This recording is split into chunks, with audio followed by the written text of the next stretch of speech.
여러분이 다니는 회사, 여러분이 하는 일이 대체 여러분에게 도움이 되는 건지 안 되는 건지 잘 모르시겠나요? 모든 것이 급변하는 이 시대에 지금 여러분이 하고 있는 그 일로 여러분이 밥그릇을 언제까지 지킬 수 있을지 몰라 두려우신가요? 대체 여러분이 앞으로 무엇을 하며 살아가야 할지 몰라 답답하신가요? 지금까지 사회는 우리가 제 시간에 출근하고 시키는 대로 일하면 우리가 필요한 것을 주는 일종의 사회적 거래를 위해 이를 뒷받침할 수 있는 학교, 시스템, 그리고 정부를 구축해왔습니다. 하지만 어느 순간부터 모든 계약 조건이 난데없이 뒤바뀌었죠. 그렇게 우리는 이 거대한 사회에서 어디에도 기댈 수 없는 고아와 같은 신세가 되었습니다. 이 깨진 거래를 원래대로 되돌려놓기 위해 활동하는 여러 노동조합들이 있지만 우리는 이들의 활동이 사실상 시간 벌기에 불과하다는 것을 알고 있습니다. 기업은 더 이상 쉽게 대체 가능한 사람들을 오래 고용하지 않으려고 합니다. 그저 사람에게 들어가는 비용을 최소화하기 위해 계속해서 전략을 수정하고 새로운 시스템을 도입할 뿐이죠. 하지만 이런 현실을 부정하는 것이야말로 자신의 실패와 좌절을 앞당기는 최악의 수라고 할 수 있습니다. 세상은 결코 변화를 멈추지 않기 때문이죠. 그렇기에 우리는 그런 사람들을 연민하는 것 또한 조심해야 합니다. 그들을 연민하는 것은 그들을 도와주는 것이 아니라 오히려 그들이 변화하지 못하도록 계속 방해하는 것이 될 수 있기 때문입니다. 게임의 룰이 바뀌었습니다. 이제 세상이 원하는 사람, 세상에게 필요한 사람은 그저 시스템에 순응하여 제 시간에 출근하고 시키는 대로 일하는 사람이 아닌 바로 대체 불가능한 사람입니다. 조직을 이끌 수 있는 마케터, 위험을 무릅쓰고 인간관계를 만들어내는 영업사원, 꼭 필요한 일이라면 사람들에게 미움받는 일이라도 기꺼이 감수할 수 있는 열정적인 체인지 메이커. 어떠신가요? 여러분이 한 기업의 대표라면 이런 사람들을 쉽게 정리할 수 있을 것 같나요? 이런 사람들이 바로 우리가 추구해야 하는 대체 불가능한 사람인 것입니다. 과연 이들의 공통점은 무엇일까요? 그리고 어떻게 해야 우리도 평범함에서 벗어나 이런 대체 불가능한 존재가 될 수 있을까요? 이제부터 이 영상을 통해 여러분에게 그 단서를 드리고자 합니다. 꼭 끝까지 시청해주세요.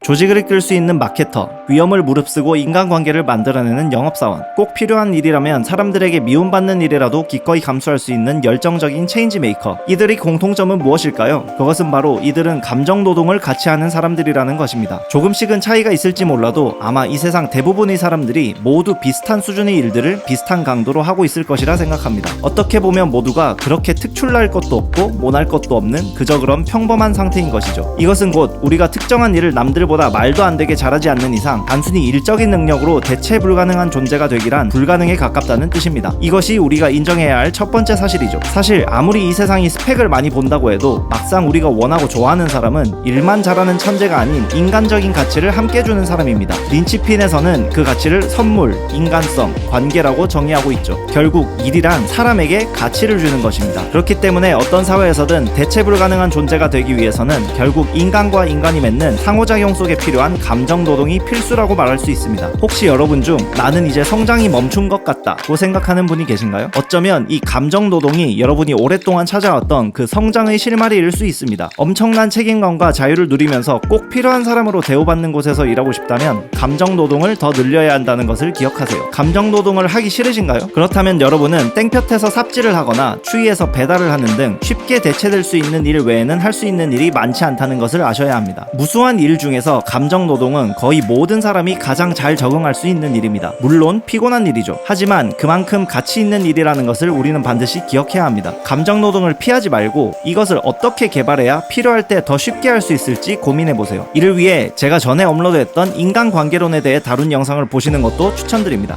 미술, 음악, 영화, 문학, 건축 등 이런 예술의 영역은 모방하기가 힘듭니다. 각각의 작품이 그 작가들의 고유한 특징들을 그대로 품고 있기 때문이죠. 예술이야말로 진정으로 대체 불가능한 영역이라고 말할 수 있습니다. 그렇기 때문에 가장 확실하게 대체 불가능한 사람이 될 수 있는 방법은 모두가 예술가가 되는 것입니다. 아니, 난 그림을 그리는 사람이 아닌데? 걱정 마세요. 여러분이 그림을 그리지 못하고 작곡을 하지 못해도 충분히 예술가가 될 수 있습니다. 예술이란 엄밀히 말하자면 단순히 어떤 예술을 구사할 수 있는 기술이나 기교 자체라기보다 자신의 인간성을 활용하여 다른 사람의 변화를 이끌어내고자 하는 의도적인 행동에 가깝다고 할 수 있습니다. 기술과 기교는 예술을 만드는 데 도움이 되는 요소지만 반드시 필요한 것은 아니라는 것입니다. 예술이란 결국 상대방을 변화시키기 위해 주는 것이기 때문이죠. 그렇기 때문에 일도 충분히 예술이 될 수 있는 겁니다. 자신이 하는 일을 통해 사람들을 바꾸고 시장을 바꿀 수 있는 상호작용을 만들어내는 능력이 있다면 이것이야말로 예술의 영역일 테니 말이죠. 하지만 우리는 사회를 바꾸는 일을 한다고 해서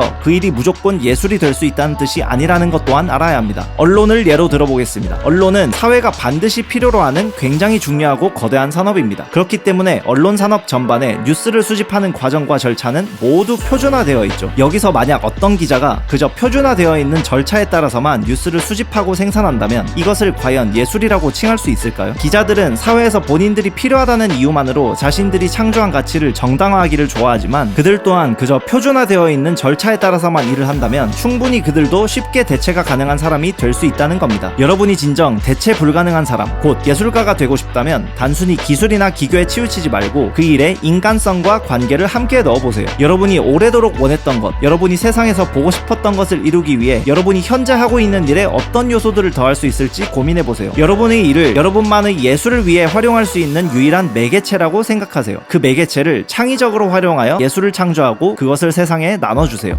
대체 불가능한 사람은 영향력이 있습니다. 영향력이란 곧 사회적인 힘인 권력을 말하죠. 그렇다면 이 권력은 어떻게 얻어지는 것일까요? 어떤 두 족장이 있다고 해봅시다. A 족장은 자신의 권력을 유지하기 위해 자신이 가진 것을 모두 부족원에게 나누는 사람이고 B 족장은 자신이 가진 것을 모두 자신의 창고에 쌓아둡니다. 과연 이 둘 중에 누가 더 큰 권력을 가질 것이라고 생각하시나요? 당연히 A 족장이겠죠. 돈을 쌓아두는 B 족장은 순식간에 권력을 잃고 말 것입니다. 대체 왜 그런 것일까요? 인간은 동굴 생활을 할 때에도 선물을 베푸는 오랜 전통이 있었다고 합니다. 실제로 태평양 북서부의 일부 원주민 부족에서는 추장들이 잔치를 열어 음식, 침구, 심지어 노예와 같은 당시 귀중한 것들을 부족원들에게 선물로 나눠줌으로써 자신의 관대함, 부, 지위를 과시했다고 기록되어 있습니다. 추장이 더 많은 것을 선물할수록 커뮤니티 내에서 지위와 명성이 높아지는 것이죠. 선물을 주는 행위는 그 사람의 존재를 꼭 필요하게 만들어주기 때문입니다. 이렇듯 권력은 다른 사람에게 가치를 주는 것에서 나오는 것이지 받는 것에서 나오는 것이 아닙니다. 선물을 함으로써 권력을 얻는다는 말이 조금 생소하게 느껴질 수도 있습니다. 하지만 이 원리는 대한민국 3대 해결사인 오은영, 백종원, 강형옥만 봐도 쉽게 이해할 수 있습니다. 오은영 박사님은 육아에 대한 전문 지식을, 백종원 대표님은 요식업에 대한 전문 지식을, 강형옥 훈련사님은 반려견에 대한 전문 지식을 그저 사회에 선물함으로써 사회적인 영향력을 얻은 사람들이죠. 정말 이런 분들께는 우리가 받은 것을 보답할 방법이 없습니다. 아무리 우리가 칭찬을 하고 박수를 쳐준다고 해도 그들이 지금까지 쌓아온 노력과 준비 등에는 결코 견줄 수가 없을 것입니다. 이처럼 쉽게 대가를 지불할 수 없는 것, 그것이 바로 진정한 선물인 것입니다. 이 원리를 깨닫지 못한다면 여러분은 평생 그런 사회적인 영향력을 얻을 수 없습니다. 배워서 남 주나 라는 속담이 있지만 정말 배워서 남을 줘야지만 그런 영향력을 얻을 수 있는 겁니다. 그러니 다른 사람에게 당신의 것을 선물하세요. 여러분의 예술을 선물하세요. 그러면 아이러니하게도 당신은 사회적인 힘과 부를 함께 얻는 대체 불가능한 사람이 될 것입니다. 인간은 모두 미래에 대한 불안감을 가지고 있습니다. 그렇기 때문에 지금까지 사회는 우리 불안감을 줄여주는 대가로 우리의 시간과 노동력을 가져갈 수 있는 학교, 시스템, 그리고 정부를 구축해왔습니다. 하지만 이제는 그 시스템조차 믿을 수 없는 시대에 이르렀고 스스로가 대체 불가능한 사람이 되지 않으면 결국 오래 살아남을 수 없는 시대가 되었습니다. 대체 불가능한 사람은 감정노동을 함께하는 사람입니다. 감정노동을 통해 조직이든 사람이든 깊이 관심을 가질 수밖에 없는 상호작용을 만들어내 자신을 알리세요. 그리고 그들에게 인간적인 가치를 선물하세요. 대체 불가능한 사람은 예술을 하는 사람입니다. 단순히 기술이나 기교에 치우치지 말고 여러분의 일에 인간성과 관계를 함께 넣으세요. 여러분의 일은 여러분이 예술을 위해 활용할 수 있는 유일한 매개체입니다. 일 자체에 치우쳐 또 다른 톱니바퀴가 되는 것을 멈추고 여러분의 일을 최대한 활용하여 예술을 창조하는 것에 집중하세요. 대체 불가능한 사람은 선물을 나눠주는 사람입니다. 여러분의 것을 선물하세요. 사회나 조직에 여러분이 줄 수 있는 가치를 찾아 개발하고 그것을 선물로 나눠주세요. 배워서 모두 남에게 주세요. 대체 불가능한 사람은 틀에서 벗어나 자신만의 예술을 선물하며 관계를 늘려가는 사람입니다. 대체 불가능한 사람은 자신만의 창의성으로 사회적 가치를 끄집어내어 다른 사람에게 도움을 주는 사람입니다. 어떠신가요? 이 영상이 여러분이 답답함을 해결하는 데 조금이라도 도움이 되었나요? 어떻게 해야 그 틀에서 벗어나 대체 불가능한 존재가 될 수 있는지 조금은 실마리를 찾으셨나요? 기억하세요. 여러분이 설정하지 않는 의제는 절대 여러분이 원하는 곳으로 이끌어주지 않습니다. 그렇기 때문에 이 톱니바퀴와 같은 삶에서 헤쳐나오기 위해서는 반드시 여러분이 주도적으로 의제를 설정하고 주도적으로 의제를 이끌어가야 합니다. 변화를 두려워하는 마음을 극복하고 자신의 잠재력을 발견하세요. 여러분은 충분히 그럴 수 있는 능력이 있는 사람이기 때문입니다. 오늘은 누구도 대체할 수 없는 존재가 되는 법에 대해 다룬 책 린치핀을 바탕으로 이야기를 해보았습니다. 린치핀에 대한 좀 더 디테일한 설명이 필요하다 하시는 분, 자신만의 지도를 더욱 명확히 그려보고 싶으신 분들은 이 책을 직접 한번 읽어보시는 것을 강력히 추천드립니다. 이 책이 여러분만의 예술을 찾을 수 있는 좋은 길잡이가 되어줄 것입니다. 린치핀에 대한 여러분의 생각은 어떠신가요? 댓글로 여러분의 의견을 알려주세요. 어제보다 1%라도 나은 오늘을 살기 위해 노력하고 계신 여러분들을 진심으로 응원합니다. 그럼 다음 영상에서 더 좋은 내용으로 뵙도록 하겠습니다.